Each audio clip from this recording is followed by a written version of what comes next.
Ano-ano ang mga importanteng bagay na dapat gawin ng isang bagong pastor? Una, ipangaral ang salita.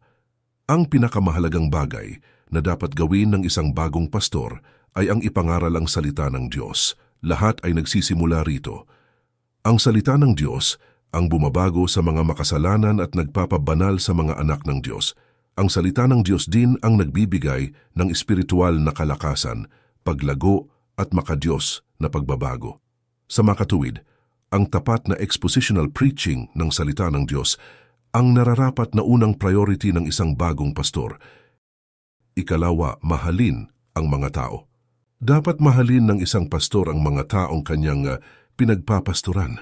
Dapat siyang mamuhay na kasama sila, alagaan sila, paglingkuran sila, tulungan sila sa kanilang mga pasanin at maglaan ng panahon para sa kanila. Lubos na mahalaga para sa isang pastor na sa simula pa lang ng kanyang ministry ay ipinaparamdam na niya ang kanyang mainit na pagmamahal sa kanyang pinagpapastoran para matuto silang magtiwala sa kanya.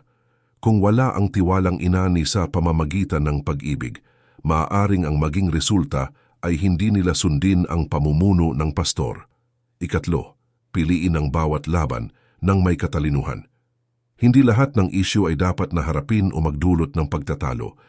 Ang isang bagong pastor ay dapat magsumikap na matuto at magkaroon ng malinaw na pangunawa kung ano lang ang mas mahalaga.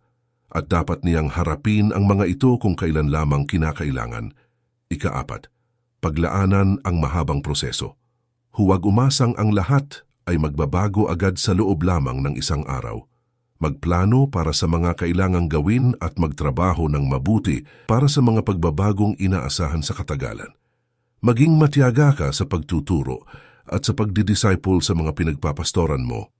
Ilaan mo ang iyong sarili sa paglilingkod sa kanila sa mahabang panahon at ipanalangin na naway ipagkaloob ng Diyos ang bunga sa kanyang tamang panahon.